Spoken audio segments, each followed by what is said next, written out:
Hello everyone, welcome back to Mass Effect Revelation. Today we will be starting Chapter 1. So, hopefully you guys enjoy that, and we're just going to keep doing this after each Mass Effect episode, so just stay tuned, and we'll get the whole story from all the books and comics by the end of this entire project here. So, let's get right into it. Alright, so last time we read the prologue, and that's where we learned about like a lot of things, like the Protheans and the Alliance and the First Contact War, right? And then Grissom finally ended it with having talked with a bunch of soldiers at the Arcturus station, one of them being Lieutenant, I believe he's a lieutenant. Yeah, Lieutenant Anderson, David Edward Anderson. So, we'll pick up where we left off, and that's on Chapter 1. Chapter 1. 8 years later. Staff Lieutenant David Anderson, executive officer on the SSV Hastings, rolled out of his bunk at the first sound of the alarm. His body moved instinctively, conditioned by years of active service aboard Systems Alliance space vessels. By the time his feet hit the floor, he was already awake and alert, his mind evaluating the situation. The alarm rang again, echoing off the hull to rebound throughout the ship. 2 short blasts repeating over and over. A general call to stations. At least they weren't under immediate attack. As he pulled his uniform on, Anderson ran through the possible scenarios. The Hastings was a patrol vessel in the Skyllian Verge, an isolated region on the farthest fringes of Alliance space. Their primary purpose was to protect the dozens of human colonies and research outposts scattered across the sector. The general call to stations probably meant they'd spotted an unauthorized vessel in Alliance territory. Either that, or they were responding to a distress call. Anderson hoped it was the former. It wasn't easy getting dressed in the tight confines of the sleeping quarters he shared with 2 other crewmen, but he'd had lots of practice.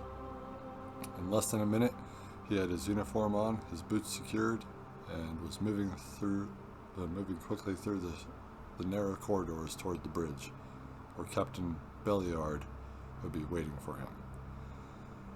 As the executive officer, it fell to Anderson to relay the captain's orders to the enlisted crew, and to make sure those orders were properly carried out.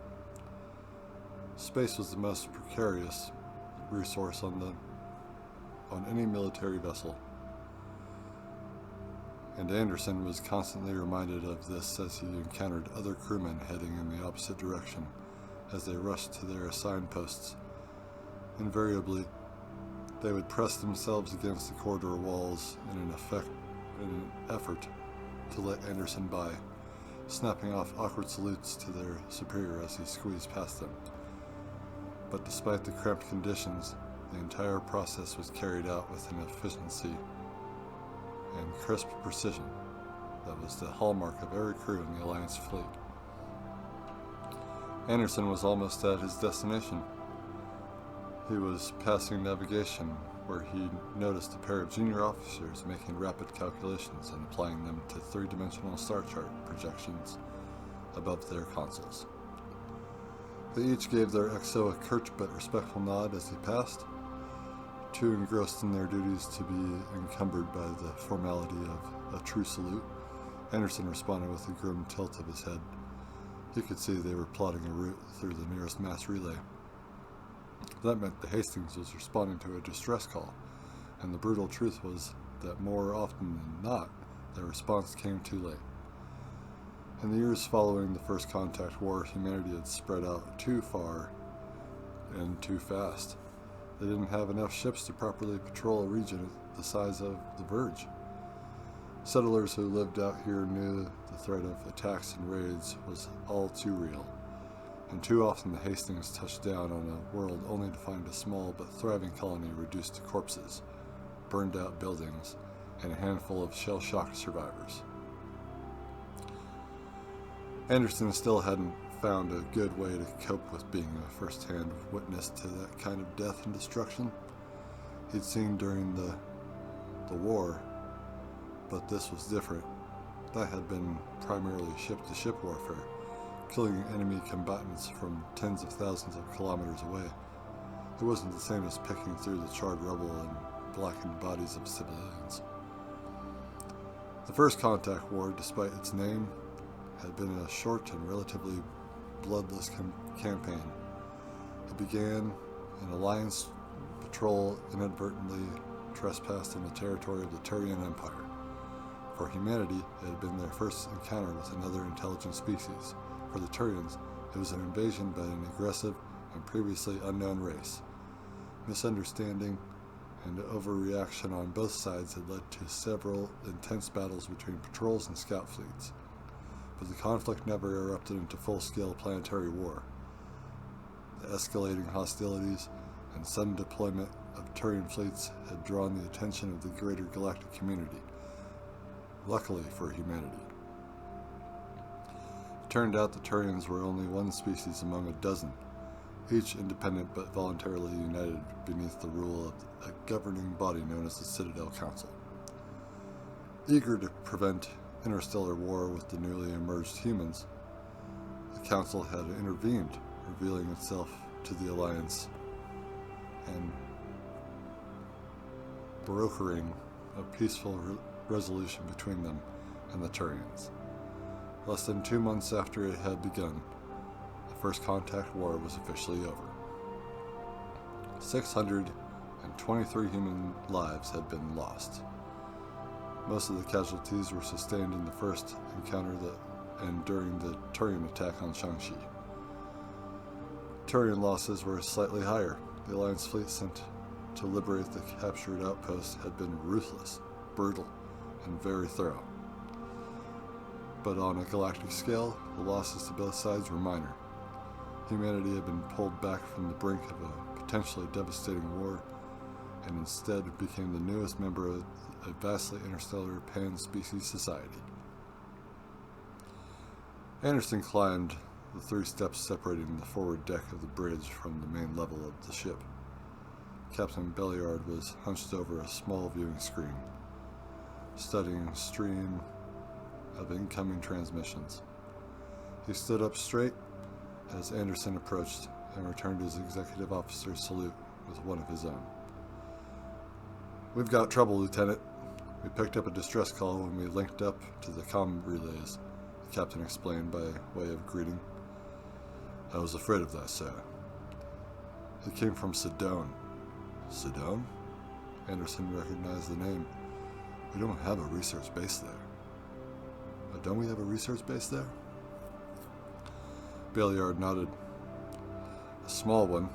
15 security personnel, 12 researchers, 6 support staff." Anderson frowned. This was no ordinary attack. Raiders preferred to hit defenseless settlements and bug out before Alliance reinforcements arrived on the scene. A well-defended base like Sedone wasn't their typical target. It felt more like an act of war. The Turians were allies of the Human Systems Alliance now, at least officially, and the Skillian Verge was too far removed from Turian territory for them to get involved in any conflicts out here. But there were other species vying with humanity for control of the region. The Alliance was in direct competition with the Batarian government to establish a presence in the Verge. But so far, the 2 rival species had managed to avoid any real violence in their confrontations. Anderson doubted they'd start with something like this. Still, there were plenty of other groups out there with the means and motive to hit an Alliance stronghold. Some of them were even made up of humans, non-affiliated terrorist organizations, and multi-species guerrilla factions eager to strike a blow against the powers that be. Illegal paramilitary troops looking to stock up on high-grade weapons. independent mercenary bands hoping for one big score.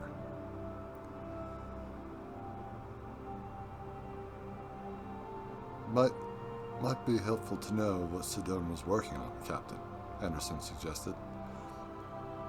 They're a top security clearance facility, the captain replied with a shake of his head. I can't even get schematics for the base, never mind get anyone to tell me what they were working on. Anderson frowned. Without schematics, his team would be going in blind, giving up any tactical advantage they might have had from knowing the layout of the battleground. This mission just kept getting better and better. What's our ETA, sir? 46 minutes. Finally, some good news. The Hastings followed random patrol routes. It was pure chance they happened to be this close to the source of the distress call.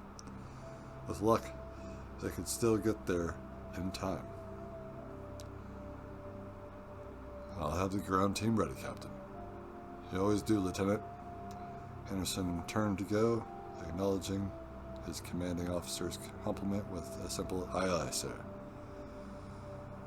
In the black void of space, the Hastings was all but invisible to the naked eye, surrounded by a self-generated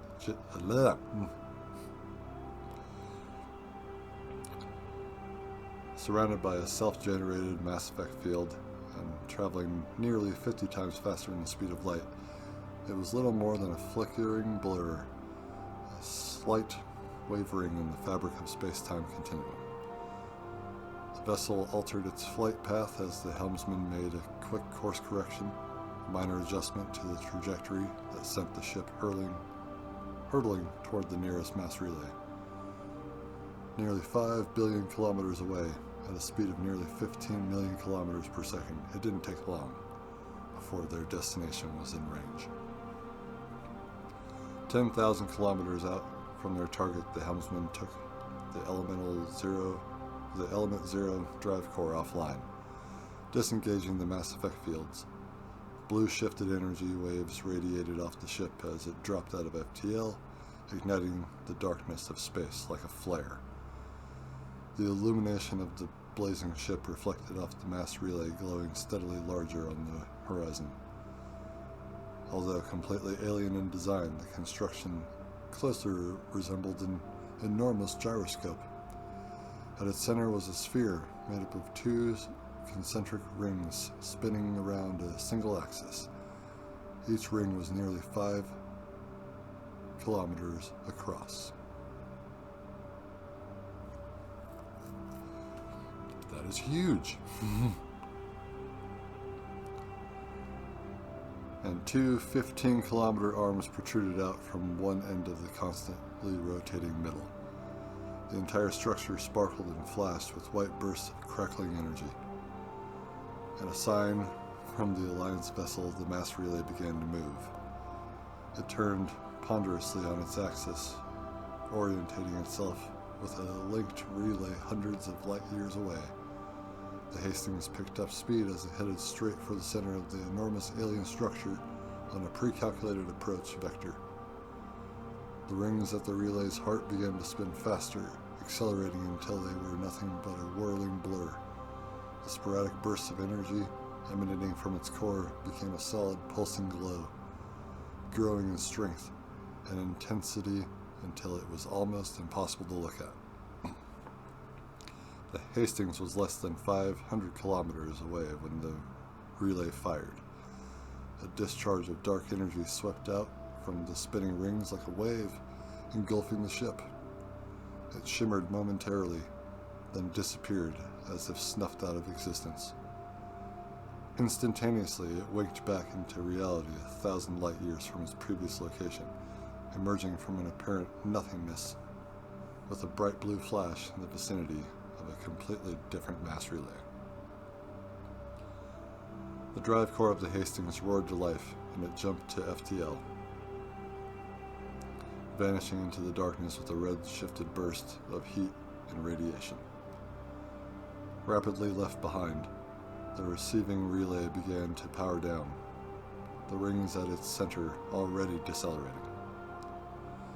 We've cleared the mass relay, engaging drive core, ETA to Sedona, 26 minutes. Huddled into the cargo hold with the other 4 members of the ground team, it was almost impossible to hear the sound of the voice coming over the shipboard intercom before the roaring of the engines. Not that Anderson needed to hear the updates to know what was happening. His stomach was still churning from the jump through the mass relay. Scientifically, he knew the motion sickness shouldn't happen. Travel between relays, to jump from an originating or transmitting relay to the destination or receiving relay was an instantaneous event. It took no time to occur. Therefore, it couldn't possibly have any physical effect on his body. But while he acknowledged this theoretical fact, Anderson knew from first-hand experience that it wasn't true in practice. Maybe this time the tightness in his gut was just a bad feeling about what they'd find when they reached the Sedona facility. Whoever had attacked the research base had been willing to take on 15 Alliance Marines. Even using the element of surprise to their advantage, they must have been a formidable force. The Alliance should be sending a troop transport in as reinforcements, not a patrol frigate that could only assemble a 5-person ground team. But nobody else was close enough to answer the distress call in time, and most Alliance vessels were too big to go planet-side anyway. The Hastings was small enough to enter a world's atmosphere and touch down on its surface, and still be able to take off again. Anything bigger than a frigate would have to ferry troops down using shuttles or dropships, and they didn't have time for that. At least they were going in heavy. Every member of the ground team was wearing body armor equipped with fully charged kinetic shield generators as well as 3/4 visored headgear. They each carried half a dozen grenades and the Alliance's standard issue Hanar Kedar G912 assault rifle. The ammo clip on each weapon held over 4,000 rounds, miniature pellets smaller than grains of sand.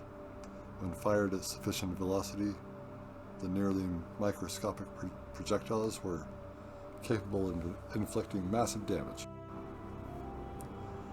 That was the real problem. No matter how advanced defensive technology got, it was always a step behind.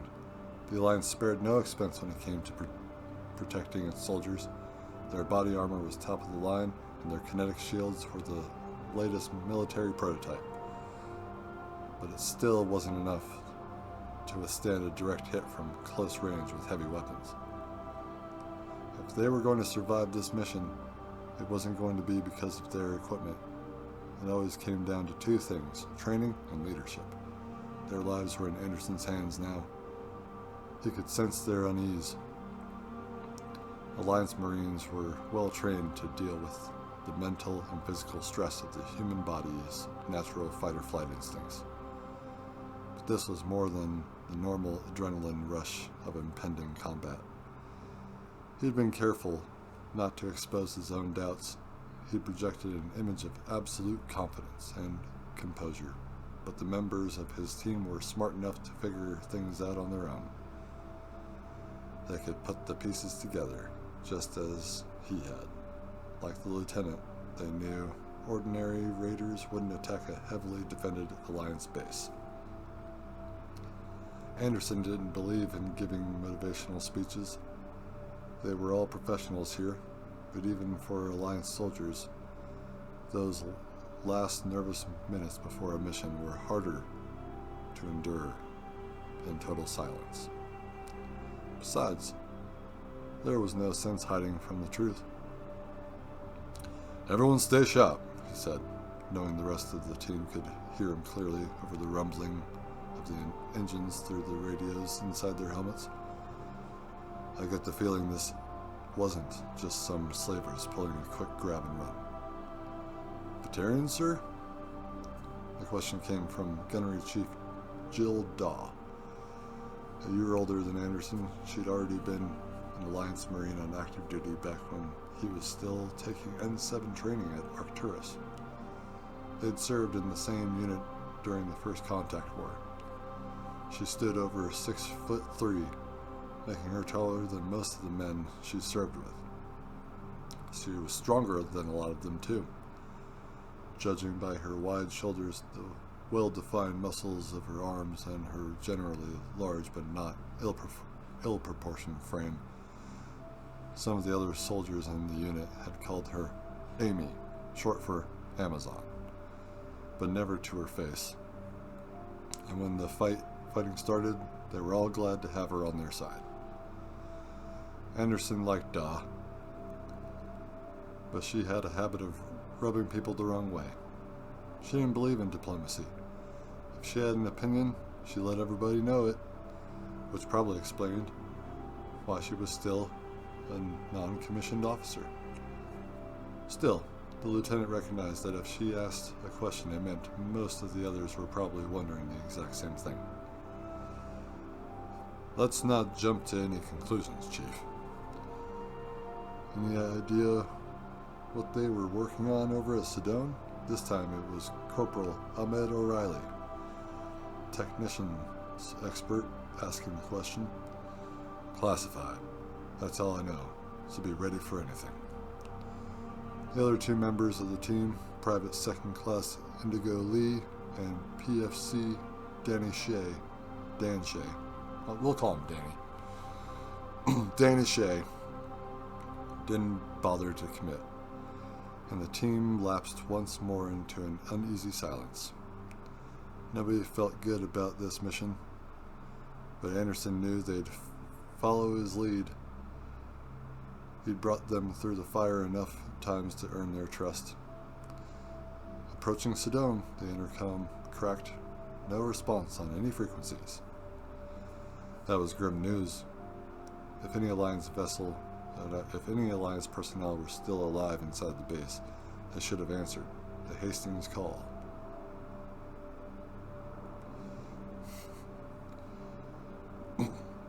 Anderson slammed his visor down to shield his face, and the rest of the crew followed suit.